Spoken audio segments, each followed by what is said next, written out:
salah satu manfaat lidah buaya itu adalah untuk meredakan asam lambung. Saya sendiri sudah merasakan manfaatnya. Sampai sekarang sudah nggak kumat-kumat lagi untuk asam lambungnya. Dan juga setelah saya bikin produk, ternyata banyak juga teman-teman yang lain yang punya keluhan hampir sama dengan saya merasakan manfaat dari lidah buaya.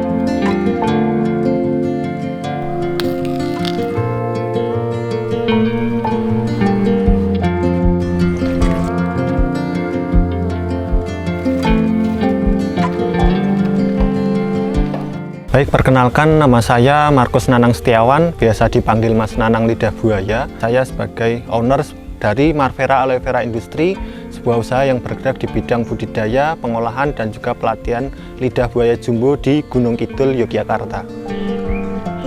Kalau ditanya kenapa kok saya terjun ke dunia pertanian, sebenarnya kepepet kayak gitu, Mas. Dulu awal mulanya karena saya memiliki sebuah riwayat penyakit, yaitu asam lambung.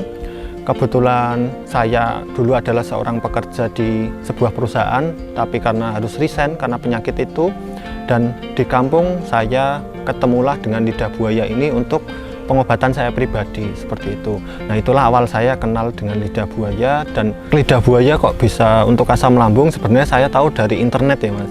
Saya belajar dari browsing-browsing di internet, ternyata memang manfaat salah satu lidah buaya itu adalah untuk meredakan asam lambung, bahkan untuk meredakan GERD kayak gitu. Saya sendiri sudah merasakan manfaatnya. Sampai sekarang sudah nggak kumat-kumat lagi untuk asam lambungnya. Dan juga setelah saya bikin produk, ternyata banyak juga teman-teman yang lain yang punya keluhan hampir sama dengan saya merasakan manfaat dari lidah buaya, Mas.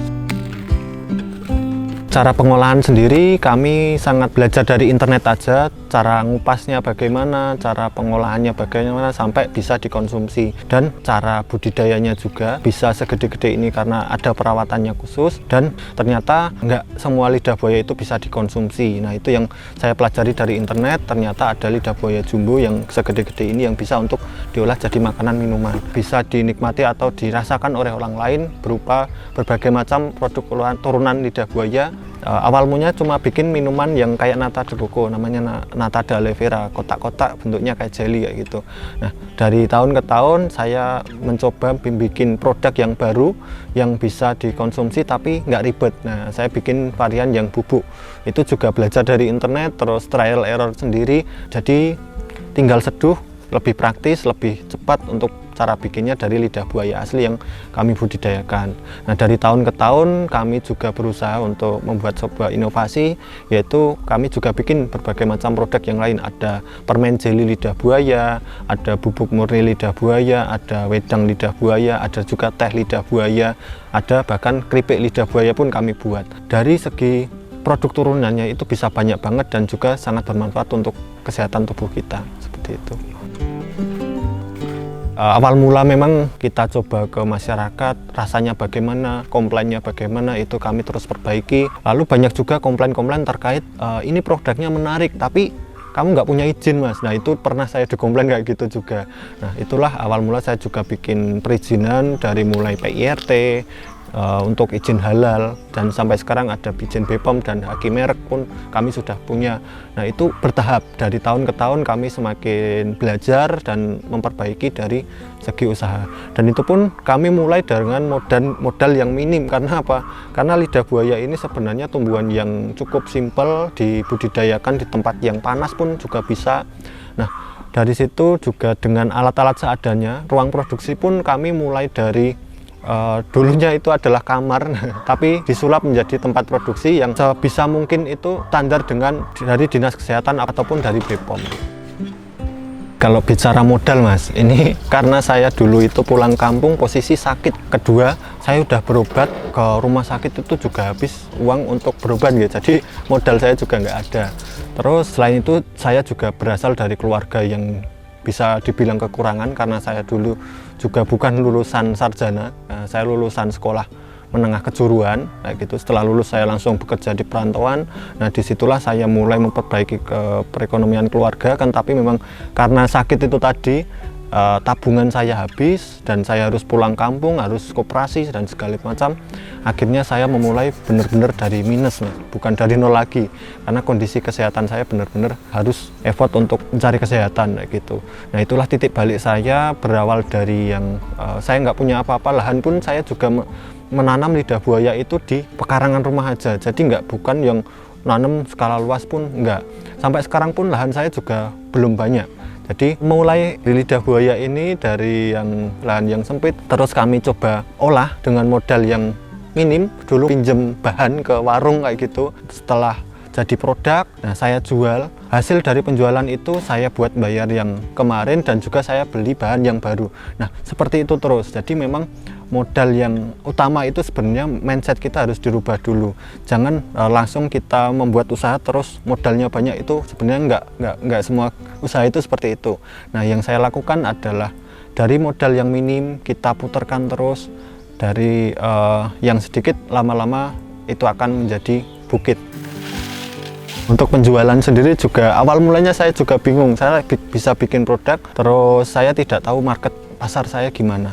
Nah, akan tetapi saya mencoba belajar, apalagi di dunia sekarang itu di dunia digital gitu. Saya bikin konten dan juga live streaming di TikTok untuk mengenalkan produk saya. Nah, ternyata di tempat-tempat lain yang saya tidak bisa jangkau itu banyak yang tertarik dan juga banyak membutuhkan juga. Dari situlah kita mulai belajar permintaan pasar itu seperti apa. Nah, kita menyesuaikan apa yang diminta pasar, dan produk yang sudah kita bikin itu kita coba modifikasi lagi agar bisa diterima oleh masyarakat dan juga semakin diminati masyarakat.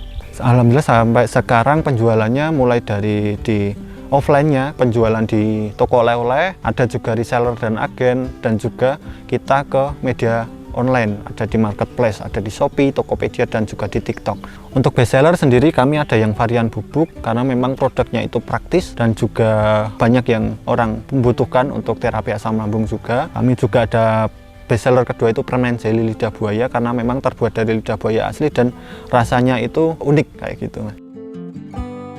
Untuk lidah buaya sendiri yang kami budidayakan memang jenis lidah buaya khusus, lidah buaya jumbo, Mas. Ada yang varian Chinensis Barker seperti ini. Nah, ini memang cocok tumbuh di tempat yang panas atau di tempat yang kering. Nah, ini kenapa saya budidayanya lidah buaya, nggak tanaman lain. Kebetulan di tempat kami di Gunung Kidul itu terkenal dengan tempatnya yang panas dan minim air seperti itu. Nah, ternyata malah cocok dengan budidaya lidah buaya ini. Nah, lidah buaya itu adalah tanaman yang dia suka dengan cahaya matahari langsung dan juga tidak suka dengan tempat yang lembab atau tergenang air. Itulah poin penting dari lidah buaya sendiri, biar gede-gede, tumbuhnya maksimal. Nah, selain itu juga lidah buaya biar gede-gede kayak gini memang wajib dikasih jarak tanam antar pohon itu minimal 1 meter.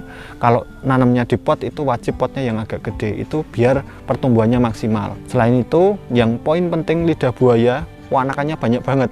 Nah, anakannya nggak dipisah, ini menyebabkan indukannya nggak mau gede ataupun nutrisinya dia tidak tercukupi. Nah, jadi kalau di tempat kami satu tempat tumbuhan itu satu tumbuhan saja yang harus tumbuh biar nutrisinya itu fokus dalam satu tumbuhan dan bisa segede-gede ini. Perawatannya cukup simpel, yang terpenting itu nanti kalau ada gulma ataupun rumput liar kita bersihkan, terus nanti kalau pas musim penghujan kita bikin saluran drainase biar tidak tergenang air. Kalau musim kemarau mungkin kita nyiramin mungkin 2 hari sekali. Nah, untuk perawatan jangka panjangnya kita ada proses peremajaan. Nah, proses peremajaan ini bukan tanaman yang lama terus diganti tanaman baru, enggak, tapi kita dari tanaman yang lama terus kita turunkan. Jadi kalau lidah buaya itu kan yang dipanen cuma pelepahnya kayak gini. Nah, otomatis batangnya akan makin tinggi. Nah, itu tanamannya dicabut, akarnya dikurangi, terus ditanam nyampe pendek lagi. Itu untuk peremajaannya. Jadi satu tumbuhan lidah buaya itu umurnya bisa sampai bertahun-tahun, bahkan sampai puluhan tahun asal perawatannya baik dan benar. Untuk pemupukan kami minimal itu 3 bulan sekali ataupun 6 bulan sekali. Kalau yang pupuk kami gunakan itu adalah pupuk kandang aja. Jadi kita tidak menggunakan pupuk kimia sama sekali, serta kami menggunakan sisa-sisa produksi limbah-limbah organik dari dapur itu untuk pemupukan secara jangka panjang. Untuk panennya kita siklusnya 2 minggu sekali. Tiap pohon itu cuma diambil 2 atau 3 pelepah aja per 2 minggu sekali. Untuk cara pengolahan, pertama kali kita panen dulu. Nah, yang kita panen adalah lidah buaya yang sudah siap panen, yaitu lidah buaya yang paling bawah. pelepahnya paling bawah, satu pohon cuma diambil 2 atau 3 pelepah aja. Nah, setelah dipanen, nanti lidah buayanya kita kupas sampai bersih, yang diambil cuma dagingnya saja. Nah, dari dagingnya nanti kita prosesnya ada proses pencucian, proses perendaman, dan proses perebusan. Nah, ini yang mungkin agak kritis adalah proses pengupasan dan proses pencucian. Itu harus benar-benar bersih. Kalau nggak bersih nanti lidah buahnya rasanya akan pahit dan gatal. Ada proses perendaman dengan air garam, ini fungsinya untuk menetralkan atau menghilangkan dari zat latek yang warna kuningnya itu. Setelah direndam nanti direbus dengan air mendidih kurang lebih 3 menit saja, jadi jangan lama-lama. Terus nanti tinggal dikonsumsi natanya atau dagingnya tadi yang sudah direbus. Nah, kalau saya konsumsinya itu sehari 2 kali sebelum makan, kayak gitu. Kemasan ataupun yang packing itu nanti setelah direbus kita packing dengan botol ataupun dengan pack sesuai selera. Mungkin teman-teman yang mau sharing-sharing atau mau mencoba produk kami, berbagai macam produk olahan lidah buaya, ada nata aloe vera, permen jeli lidah buaya, ada wedang lidah buaya, bubuk lidah buaya maupun teh lidah buaya, teman-teman nanti bisa kunjungi di website kami di marvera-aloevera.com ataupun teman-teman bisa langsung ke Shopee kami di Marvera Store. Nah, teman-teman yang mau berkunjung juga boleh, lokasi kami ada di Gunung Kidul, Yogyakarta, tepatnya ada di Desa Gari, Wonosari. Ketika jadi Google Map lidah buaya spasi Marvera. Nomor WA kami bisa dihubungi ada di 087 839 751 692. Terima kasih sudah menonton video ini. Jangan lupa subscribe, cap capung, dan juga nyalakan tombol loncengnya. Terima kasih.